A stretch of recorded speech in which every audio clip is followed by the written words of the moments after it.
Welcome back to another episode of the Bear Trap on the Boom Bust channel. I'm your host Terry, Bears podcast by Bears fan. You know, whatever, man. Look, it's not a professional episode tonight. It is casual, more casual than usual. I'm sure people have those comments. More casual than usual. It's right off the top. It's right off the tippy top of the dome. Man, look, structurally, there's some structure. We're going to talk about last night, of course. Then I want to talk about the roster. Then I want to talk about potential moves. So we'll do that in that way. But I'll kick it off by saying this. I had a hard time at work today. I had a difficult time, man. Like, I would say, you know, hopefully too many people ain't listening, but I would say Mondays typically lean towards, I would say housekeeping, not really recap, but kind of recap / housekeeping. That's when I update the stats that I track and everything. That's when I kind of look through the games that I didn't get to see. You listen to the Twitter, you listen to, you know, the shows, you know, all that good stuff. So of course, when you're doing that after a game like we had, you hear all the discussions. Now there's things that I didn't know, and we'll get to that. But I'll say, I had some new Bears gear. The one time when I was mentioning getting the Caleb jersey, for whatever reason, and I'm not a big apparel person in general, especially name brand. So I don't know, this might be a stupid thing to say, but for me, the Bears, they didn't have the jerseys. I don't know why. They didn't really have any jerseys. They had like just a few, and they only had the navy. They didn't have none of the other ones. And so had they had the type of jersey I was looking for, I would have bought it. But it worked out because I don't feel connected to any player to buy one. To buy that much, spend that much money on something that you only wear certain occasions. So long story short, I ended up getting some other stuff. I really want to get those giant hats, the noggin boss or boss noggin, whatever it's called. I really want to get one so bad, and I don't know why. But best believe, because I know they were that expensive, otherwise I would have got one. But best believe, if I do get one, it ain't first of all, I'm not going to a game more than likely, because I don't like to watch the games like that. So maybe a tailgate, something like that, but I will be wearing it to work randomly. I need people to understand that when I make this commitment to get the giant Bears hat, it will just be popping up randomly because that's too much money for me not to wear. All right. So anyway, point is, got this new gear, but I've been out of town back and forth last few weeks. And so I finally got a chance to like try it on, make sure it works, looks good, feels good. And I was like, I'm wearing this to work tomorrow. I don't care. It's a Monday. Like I said, one of our lighter days in the office, not a lot of people in there. So I was just like, I'm wearing this on Monday. Man, I couldn't, after that game, I couldn't do it. I couldn't bring myself to put it on this morning. I had to take it off during the game. That's a superstition thing, but whatever. I had to take it off. I couldn't wear it, and I'm sad now. I don't know when the next time I feel right wearing it, but that's how I felt. And so to hear not just some of the people that replied on the channel, but people online in general, just talking about how they were like really messed up. A couple people on my on personal social media. So I was like, okay, it's not just me. I mean, because, you know, obviously if you're busy at work or if you haven't looked at the stuff, maybe it won't bother you as much. But it wasn't even like listening to the chatter. It was that partly. But the biggest thing was just thinking about it. I was just like, was that real? Like, okay, so this is how it went. This is how I'm giving you the truth of the facts of the matter. I wanted to record, and I wanted to do something else. I don't remember. But anyway, I had ordered some ice cream from Culver's because sitting there trying to figure it out at the drive-thru, not my forte. Y'all like, man, I thought I was going to talk about the Bears. I will. And so I ordered it off Culver's, And I was like, okay, that's something you can't really just put off, because anything else I could pick it up later, but that's ice cream, or custard. You don't want it to melt. So it was 2 minutes, and no, not 2 minutes. Yeah, it was 2 minutes. So I'm just like, okay, I can sit here and watch the rest of the game, but I can't really, but I need to go get this. So I was like, let me go run and get it. And it wasn't like super close. And so I was like, I'll listen to it on the radio. So that's been playing through my mind. Obviously, it has nothing to do with the game, but in my mind, I'm like, why did I leave and listen to the radio? I should have watched it. But then you just watch it unfold. And I remember I was sitting in that parking lot waiting for my order. And they said the ball goes up. And I'm just like, yeah. I'm thinking about, what I'm about to say. Oh, that's the other thing. I want to get back to one of the creators that I like. He's a Commanders person. So I want to get on to his live stream. I want to get back for that. So I was thinking about what I'm going to say, like just recapping the game. And then I heard, and everybody on the radio was going nuts. And I was like, there is no way that happened. And so just replaying it and seeing it and obviously the Stevenson and all that, it was like unbelievable. So look, come on in, Bears fans, therapy session. We got to come together to cope. That was tough, man. And it does suck, especially it's just certain things where I don't know, it trumps everything. Obviously losing sucks, but certain things just trump anything. Like, for example, well, I guess the Colts lost too, but I was making fun of the old coworker who's a Colts fan. And I was asking her, I was like, would you rather be a Bears fan today? And she was like, no. And I was like, well, at least my quarterback didn't tap out of a game. So it's just kind of those things. We both lost. It both sucked, but certain things are just worse than others. So not national TV, but for the national media and anybody in the free world to see one of our players act like that, and then karma to get him that fast, it sucks enough. But for it to be the game-ending play, that sucks enough. But for everyone to start looking at all the operations of how we got to that point, that's when it became extremely embarrassing. And it's like, I don't want nobody to talk to me about no Bears. And look, it's still week 8. Like I said, I hate to be those guys. I hate listening to those guys.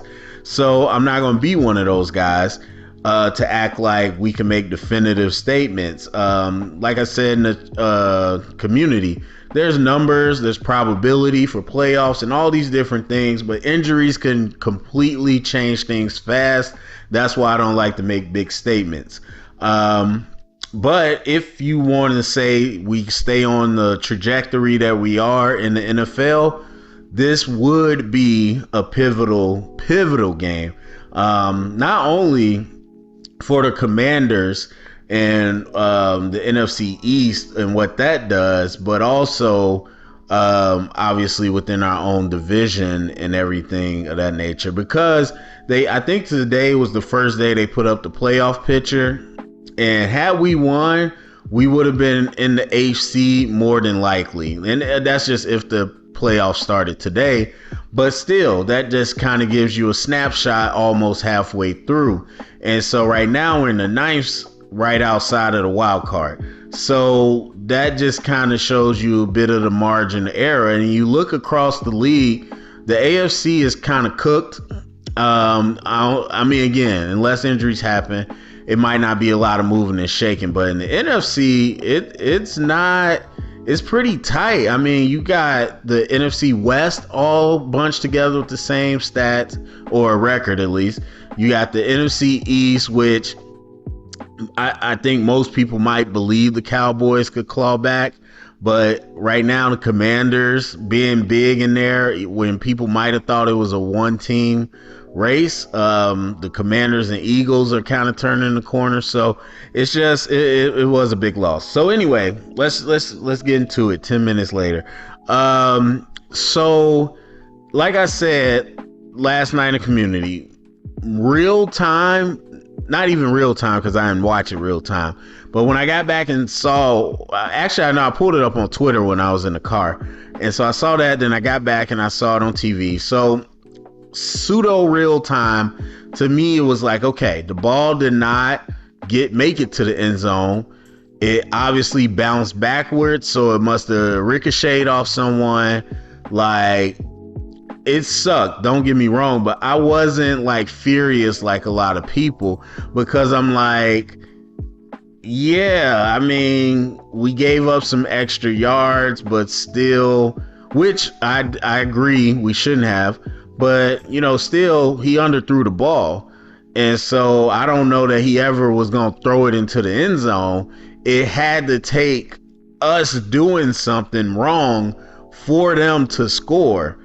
And so the argument about lateral versus the Hail Mary, I understand all that, but in real time it was just like, man, that's a bad break. Like, to me, the biggest thought I had was like, you can't have the entire line of defense crowding together and jumping up at the same time. That was my first thought, and that's all I really cared about, because I mean, and I just got done with the rugby season here for my team that I'm alum, and so whether it's rugby, it's football, heck, even basketball with a rebound, you have to communicate when people are going up in the air. And so the example I used was when it's an interception and you see two defenders knock each other out and you don't get an interception, I would lose my mind as a coach. And so, like, that's nothing but hero ball. There's no other explanation. Pure, simple hero ball. Talk, communicate, me, you, whatever. Pre-play, during the play, whatever. Communication, and then we can do what we're supposed to. And as I said, I'm not going to sit here and act like I'm an expert in everything football. There's parts of football I'm not an expert in. That's what other coaches are for. That's why you have a staff. Prevent defense in terms of like the details, not my thing. So listening to like, I don't know what the word they said, but I'm gonna say the swatter, the guy that stands behind, and like Eberflus was mentioned in the positions, and got some other coaches I know mentioned in the different positions and spots. Look, all the technical parts, cool. But what I know just at a simple level, you don't all jump up together, because the worst thing, as I said, you could knock each other out and then leave a receiver wide open. Obviously, we got the situation like last night where nobody's defending the guy behind the, whatever. And so, look, I initially especially did not want to kill the team for that, because there was much bigger fish to fry. And if you watch the entire thing, you like, okay, look, it wasn't like people are acting like it was just a complete blown coverage. Even with Stevenson doing what he was doing, we were there. Like they ran to the end zone. We were all in the end zone. We plastered, and then we plastered right to left. Like, that play was long. And so and then he threw it, and then everybody rallied up to an underthrown ball, and then it was tipped backwards. So part of it is a bit of bad luck, but there is a lot of execution pieces for sure to be talked about.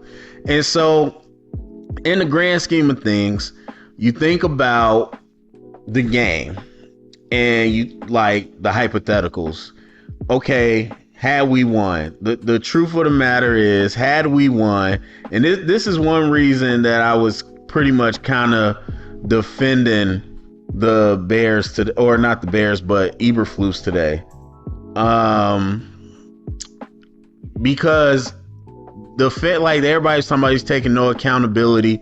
First of all, I understood what he was saying. He was saying that the most important part was the execution on that play, which is true. Because the fact is, if it was a Hail Mary, a lateral, if Jaden Daniels just took off on a QB draw, it doesn't matter. If you don't do your job, then they can score. And so, yes, on the surface, what I think he was trying to say, I agree with. You got to execute on the play. That's the play that matters. But obviously people took that a different way. But my only pushback is, would y'all be this same level? And I know some would be, but would y'all be this same level of hype if we had won? Because those same people barking so much are the same ones that come in here week after week. A win is a win. So why are you talking about the bad things? A win is a win. A win is a win. We won. It doesn't matter. Everything is great. We won. So if you're going to blame coaches or teams from looking at it that way, or looking at it as in, oh, that part's not important, this is the important part, part of me kind of says, well, that's y'all fault. The fans, the sports media, football culture in general for the NFL or in general. And I know like a ton of high school coaches who coach and act this way. Like, we'll win a game and not address any of the negative because we won. So whatever. So if there's coaches out there that think that way, then of course we know a lot of players, owners, and all that think that way. So if that's how you being judged, y'all, we kind of part. I wouldn't say we because I don't act like this, but y'all kind of part of the problem. And so, look, people that say winning cures all, people that say a win is a win, that's kind of what that is. So I was kind of defending him a little bit on that. But in terms of like the actual mechanics, again, 17 minutes in, the play before where we didn't defend the sidelines, not everybody does, and I never understood it. This is not Monday morning quarterback hindsight brigade. This is me. I've said it every time. I don't understand why more teams don't defend the sideline in those situations, because or at least in situations where they don't have timeouts, because that they can't throw it to the middle of the field without wasting a ton of time. And so that's one. And then number two, I'm a man prevent guy. I never been a fan. I wouldn't say I don't understand. I've never been a fan of the free releases and everything. Like, it's especially up to three people at least. The two guys on the perimeter, one nickel. Yeah, at least those three got to be pressed. If one guy runs free, okay, he's running into four other guys. But those three need to be pressed up to disrupt timing. And it's the same philosophy for those that like to blitz. You want to disrupt the timing. So I think you do one or the other. You rush two or three and you press prevent, or you blitz and everybody plays off. You do one of those, and we didn't do either. So that was definitely, that was an issue. And again, them getting those yards does make it easier on them. That's not something you want to do, especially when you have to. The whole timeout with, I don't know. I'm not going to sit here and pretend I'm on the field and I know what was going on. You did have 3 timeouts. I think regardless of what was happening on the field, I don't care if everybody was locked in ready. I probably would have used one of my timeouts just to make sure I could go over with the team and make the other team sweat a little bit. I'm sure some people feel like, hey, just have them rush and just go. But that's just me personally. I probably would have used one of those timeouts. But I'm not killing Eberflus for any of that. And then, the actual execution of the Hail Mary. I'm not even saying that was all on Tyreek Stevenson, because I know that's kind of the discussion today. I don't know that to be true. I think more than one person messed up. Again, they might coach it that way. I really don't care, even if it was coached that way. Hey, he's supposed to be plastered to this guy. My biggest thing is, all of y'all ran past everybody and just jumped up together at the same time. That's my biggest issue. So, yes, minty mistakes were done in that last bit. And actually, I kind of got off track a little earlier. So my whole point was that had we won, there would have been a win is a win thing. Had we lost, obviously, we're going to be really sticklers for the offense. And but losing that way becomes a discussion about Eberflus. When I think you win, it's a discussion potentially about Eberflus in a positive way. Probably more so just about the team in general. Probably even Ryan Poles is like, look at this roster. They're gritty. They're fighting back. They shut down one of the most efficient offenses. Like, it probably would have been like that. And again, how we lost, all about Caleb and Waldron and the offense. But to lose like that on that last play, now all discussion is about Eberflus. So that's last night. And I talked about the actual game. I don't need to get too much more into that. But I would say, transitioning, just kind of looking at the roster, we got questions about Eberflus and everything. And my thing is that I people pick and choose, man. And I know that, and it's become even more apparent this year. But today really is sunk in, even though, like I said, I already knew it. People will pick and choose the narratives they want to roll with. So, for example, and I know we'll have a question about this later, but for example, Stephen A. brought this up. And Stephen A., it might have been other people too did this with Sirianni 2 weeks ago, but Stephen A. brought this up when Dan Orlovsky was kind of talking about what he felt, and he was giving Eberflus some praise, and he said, we know he's a good head coach, whatever. And so Stephen A. Smith is basically like, what evidence do you have that he's a good head coach?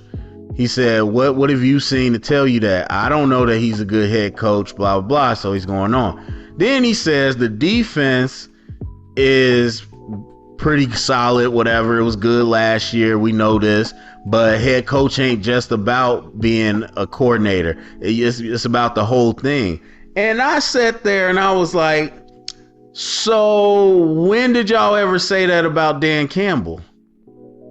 Last time I checked, the Lions defense has not been good since he's been there, or I shouldn't say good, but they've been middle of the pack to bottom 20 of the league since he's been there. I ain't never heard y'all say anything about that. McVay's defense fell straight off a cliff after the Super Bowl with the same roster, essentially.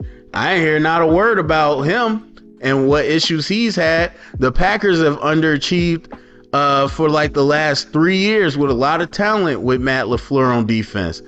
I ain't hear no discussion about that. So people really pick and choose when they want to, because like with Sirianni, they were like, what does Sirianni do? Like, truly, what does he do? He doesn't call offensive plays anymore. He doesn't call the defensive plays. He's not a special teams coordinator. What does he do? Like, you got to tell me, all this stuff, which sounds ridiculous from people not in the building, but still, just in general. And that, once again, okay, well, what does Dan Campbell do? I have never heard no one ask that.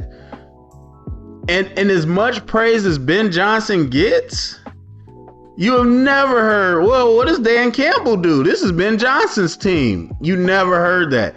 Of course, Saquon drops the pass. Well, that's Nick Sirianni. Why did he do that? Why did Nick Sirianni do that? Great play. Oh, Kellen Moore. Kellen Moore, he's great. He came in and he fixed his offense. Sirianni couldn't do that. Crazy, bro. Just like last night. People were saying, why did Eberflus let him run that play? What? How come when things go well, it's praise for the ones we like? When it goes wrong, oh, it's negative on the ones we don't like. I wouldn't say it's crazy because it happens in all the sports everywhere, but people need to really stop and pause and think about the conversations. Like, people pick and choose when they want to do things. So I've said before, I don't know that Eberflus is a head coach, which is fine. There's a million coordinators in the last 7, 8, maybe 10 years who have gotten a shot at being a head coach just because they were a good coordinator, and people find out that is a very different job. And so I've been saying before, no question about his football knowledge, no question about his ability to lead the guys and kind of have a message. But I was like, as far as being a CEO and running the organization of everything, I don't know. And I'm sure he didn't know because he hadn't been one until he got here. And so I never felt like, hey, he's above his head and all those different things. But I had questions. And so as we got to this point now, it's very clear what he was able to do in the locker room translated to the effort and the preparation on the field. But yes, questions about clock managing, all those things, and we'll get to that. All right. Well, I kind of want to go through the roster, but I've already been going longer than I thought I would.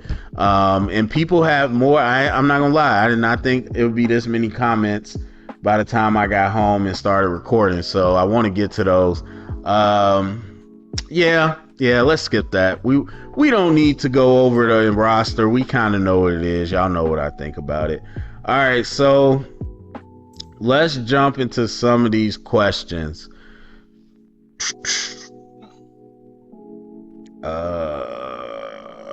Okay, first one I'm gonna ask. I don't know if do y'all like y'all username being read? Y'all let me know in the comments.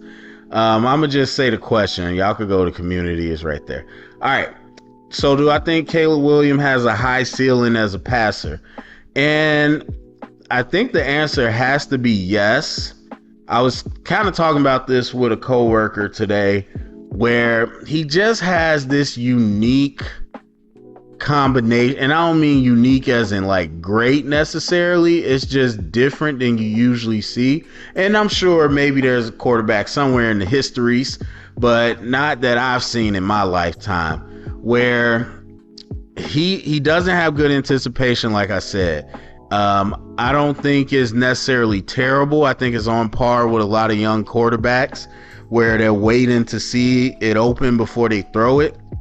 So he's got average to below average anticipation, and he's got very bad deep ball accuracy, but he has elite level velocity out of different arm slots, which is number one. Throwing power is kind of the name of the game. That's where the conversation starts with quarterbacks in today's age. But also the different arm slots and everything is what has triggered this level of conversation with a Mahomes, a Stafford, Josh Allen, guys of those natures. So he has those things which are elite. And then he also has just maybe generational ability in the pocket, just his short area quickness and everything. So that makes it a unique combination, because a lot of times we'll see guys with strong arms that can't read a defense. And I did not mean to make that shot. Y'all know what I'm talking about. Strong arms can't read a defense. And not really good maneuver in the pocket. They just want to scramble. We see guys like that. We see guys that have good ability in the pocket, but maybe not great arm velocity and good anticipation and accuracy. we've seen, you know, and I could keep going with the combinations, but his combination to me is very unique, and it makes it really difficult because he can on many plays get to his spot where he can deliver a throw. And that's kind of elite. He obviously has the ability to put the ball distance wise anywhere he wants and in a lot of different tight windows, but his issues with accuracy and anticipation just throw it off. And so because of that, he's about a second too late a lot of the times. You see it. It was definitely one. There was one to Everett, which was short anyway, and there was one to Keenan on a corner route where it just was a second too late and it's going out of bounds. And it's just like, had you thrown that with some anticipation, it would have been there, kind of like DJ Moore's was. Now DJ's was forced. If you go to that all 22, obviously big play, but Caleb had options there, and that's just part of the discussion about him as a big play hunter. But that was forced, but you saw him layer that pass on there, so you know he has it. And to be honest, I think I've seen it more at USC than I have here so far. But right now, he has no off speed. He's throwing fastballs, and we seen players like that, but his ability to maneuver in the pocket, his spatial awareness, and all that you don't typically see with a guy like this. And so in the end, he has obviously mobility with the ability to remain a passer, which has become a thing. I mean, you see a lot more quarterbacks able to do that, to move, load up the arm and be able to throw on the move, but not everybody's great at it. And Caleb's kind of unique in that way. So his ceiling, like I said, I think you have to say yes. I mean, the thing when I'm scouting for the draft is you start with the traits that you can't teach. And I mentioned before, it took me a long time to get to this point because I was not like this. I mean, you get better as a scout when you do it. But in terms of quarterbacks, I did not respect arm power like I do now. And so I think any scout, any front office person, any coach, anybody, when they put on a quarterback tape, you start with what is the arm power. So with his arm power, you already got to say the ceiling's high. And then with the other things, I think the ceiling is definitely high. People got to remember, he's a rookie, man. I got to remember that. Like, and it's only halfway through his rookie season. Like, you talking about, and the quarterbacks that are playing now at a high level that everybody's all shocked about, you talking about almost 10 years of learning. And so throwing with anticipation, taking speed off the ball is easier than putting speed on the ball.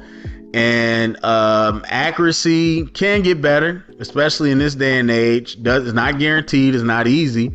And really, I think is more so his deep ball accuracy. That's kind of depth perception. And no, it doesn't always get better.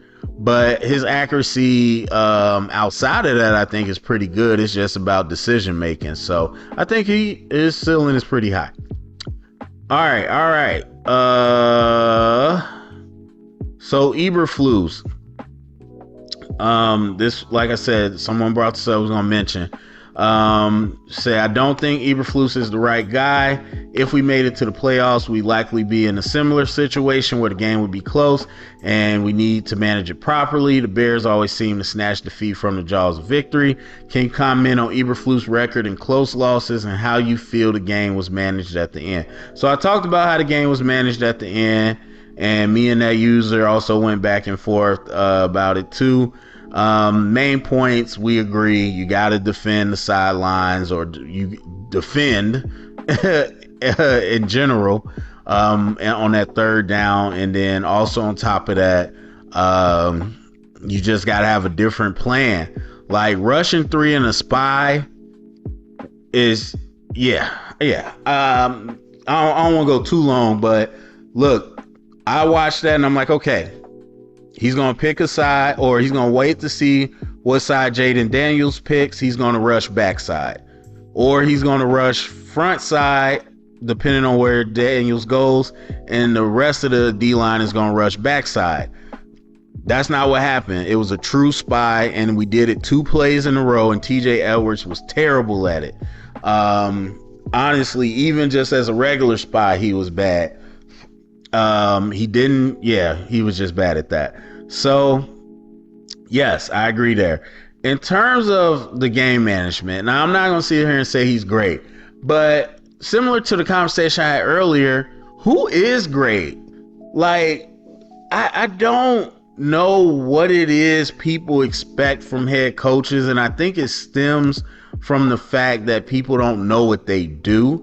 And I don't mean this user, I just mean in general with these conversations, because I say that because Dan Campbell, first of all, Dan Campbell did not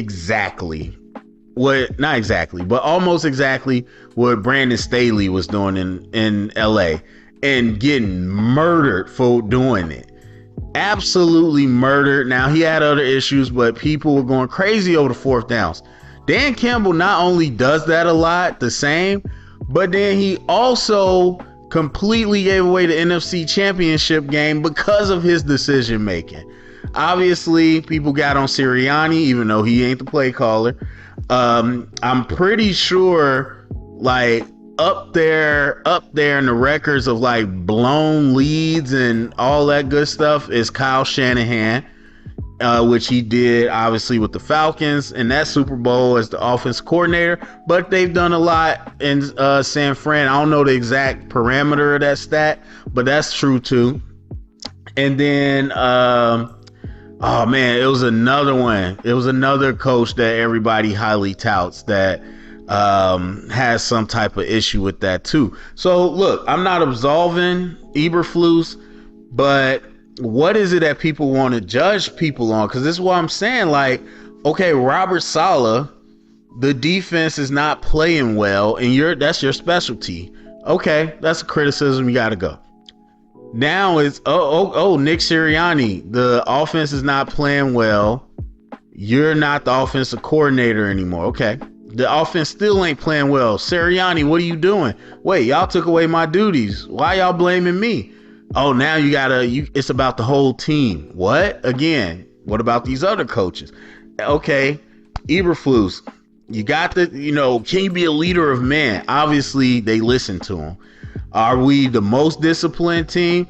A lot of times, yes. Stevenson already had that reputation coming out, and it showed up last night. But are we most disciplined for the most part? Yes. Did we give up? No. Like last year we won 7 games with as bad as it got. This year, are we completely off track? No, we're doing well. And so, okay, well, his game management. Okay, there's so many it's hard. It is hard to be situationally prepared for everything. And to be honest, even if you are like Belichick is as good as it gets.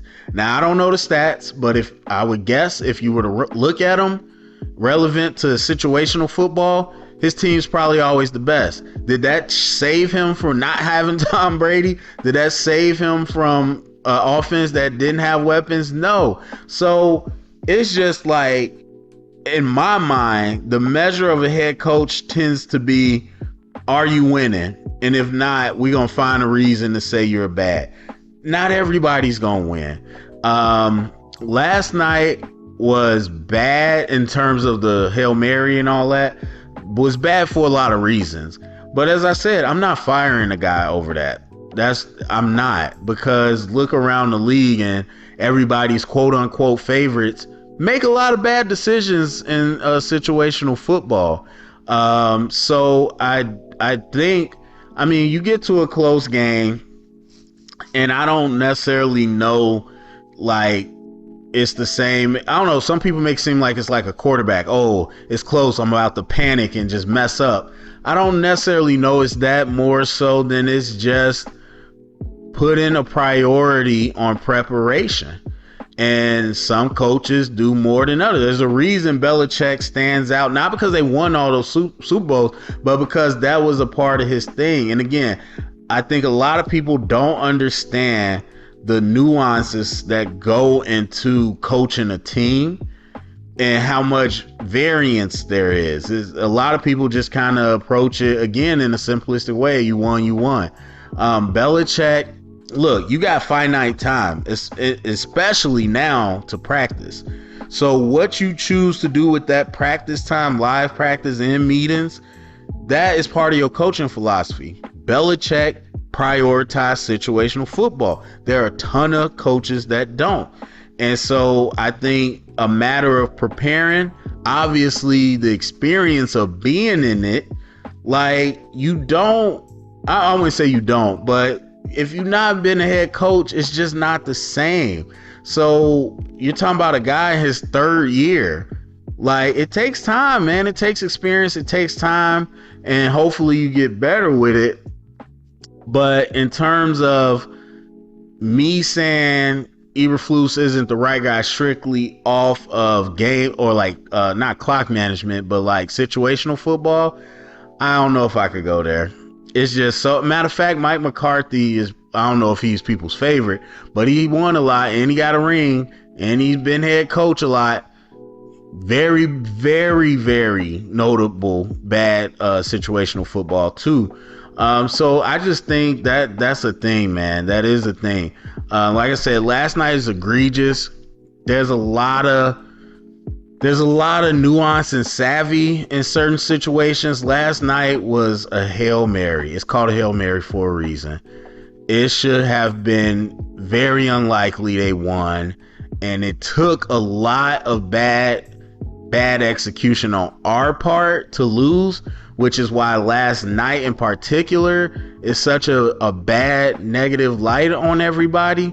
But in terms of the bigger scheme of situational football, I mean, I don't know. Again, I'm not saying he's the greatest or anything like that, but I don't know what they do. I don't know how they prep and whatever.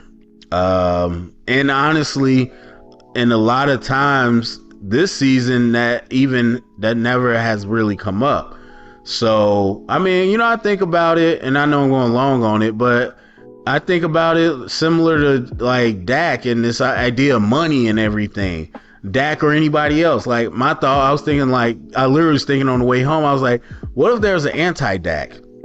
What if there's a guy who was average to below average all season, but just had an amazing playoff record, maybe a few Super Bowl wins?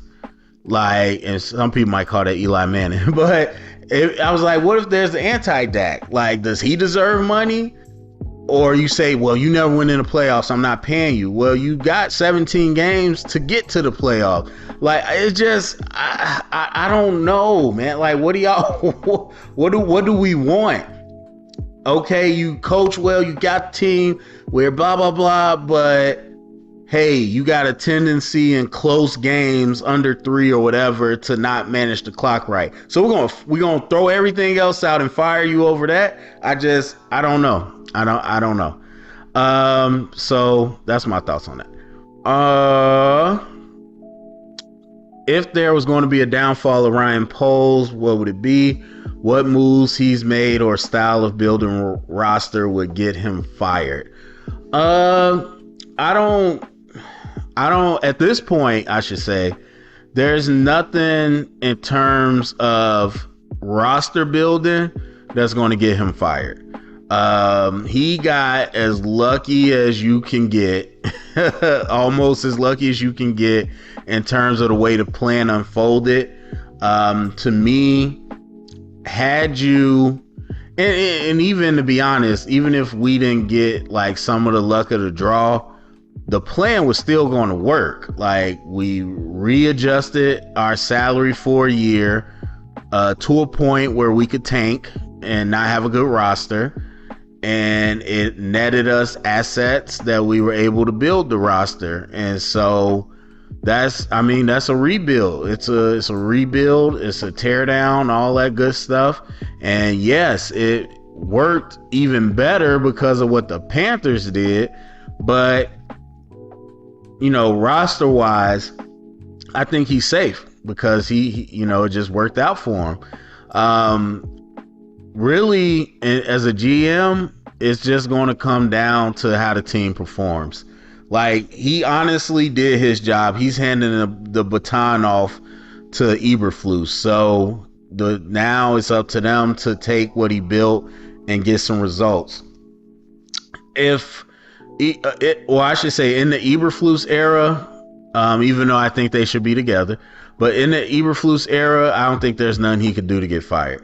Now, if he makes it to the next coach, then it's going to turn back onto him. And yeah, because unfortunately narratives really do drive a lot, because you have non-football people who own teams, and that's just the truth of it. If somehow, for whatever reason, only decisions could be made by the coaches and GMs, yeah, you would have nowhere near as much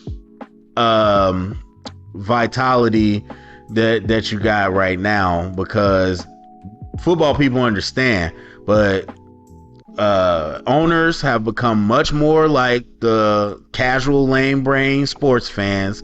They listen to what sports media says, and then they do things just to do it. And so I don't think roster wise there's anything that I would pin on Ryan Poles, to be honest. I mean, you manage the cap and you bring in talent, and he's done a great job at both of those. So there you go. And then lastly, do you think we do anything at the deadline? The answer to that is no, but I got a couple names that I want to run through that I thought about. And this was just on a quick kind of perusal, a couple that I had in mind, but just on a quick look throughout the league. These are some names that I think would make sense. And we're not talking blockbuster crazy trades. We're talking about sensible trades that are realistic. I'll make sure I was still recording. So anyway, I think I was going to talk about the roster, the lack of edge rush, very apparent. I like Taylor as a switch up speedball or fastball type of guy, but I don't think that's a down in, down out. I like him in like a NASCAR package, but we need like a legit edge threat, and edge threat doesn't even just mean pass rush. It means in general. So that's the area I'm looking at in center. And so those are the biggest things, because yeah, I know Pryor definitely, well, kind of maybe Nate Davis has played worse than Shelton, but Shelton to me is still the biggest problem. So number one, Chase Young. I still feel like getting Chase Young would be nice. Half the season's gone by, so less salary. He's only on a 1-year deal. Obviously, him and Sweat are good friends. Still think there's a ton of talent there. I know he's not fully healthy, but it's still a lot of talent there, and I still think he's better than anything else we got. And I do think being in this locker room would change things. And I think being around the Saints have changed things for him too. But I think this locker room would be good for him. And the Saints, Derek Carr's coming back, but they're in real bad shape. Shahid's out for the year. Olave's coming back. So they're getting healthier. So they might look at it as, hey, we're going to go compete. But I do think the Saints know their defense is not what it used to be. And that might be a piece that they could get, especially because of his deal. From the Jags, Luke Fortner at center.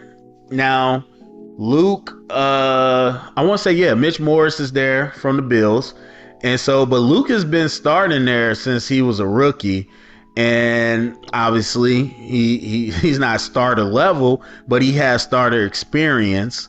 And I think just some of the offenses he's been a part of, I think he'd be, a lot of people would be better than Shelton, but I think he'd be a viable option, not just somebody to plug in there. And since he's not starting, I do think, and he's not from, I believe he's not from this regime draft picks, but either way, I think that's someone we could get. Bortolini, a lot of people, I believe it's Tanner from Wisconsin. A lot of people talk about him in the draft process. And I agree, there's a number of like pure centers that were out there. So I think that's something we could do. But he's a rookie. Obviously the relationship with the Colts and Eberflus is strong, but Bortolini's a rookie, and I don't know how easy it'll be for them to convince them to give him up. But if we could, that'd be interesting. But again, he's a rookie, so we don't even know how well he would play. And then Olu, I forgot his last name, how to pronounce it, from the Seahawks out of Michigan. I think he's in his third year. Never started with Seattle, but a pure center coming out, 3 years in the league. Again, somebody that I think would be available if we wanted to give that a shot. And I base all these centers off the fact that I really think anybody would be better than Shelton. All right, Harold Landry, Titans, top 5 defense till Detroit. I think they know what they are now. Levis has been terrible. Rudolph hasn't been that much better. I would like to see Harold Landry, who I think is a very solid veteran dynamic rusher. That'd be nice. Zadarius Smith from the Cleveland. Now, again, with Winston now playing and beating the Ravens, they might feel like, hey, we're going to go ahead and compete. And Zadarius has been productive. He's been a good citizen. So they really have no reason to trade him other than, they trade Amari Cooper. People thinking they might punt on the season. And again, they might feel like, hey, we're going to go take a run at this. But it doesn't hurt the call. I think Zadarius would be an excellent addition opposite of Sweat.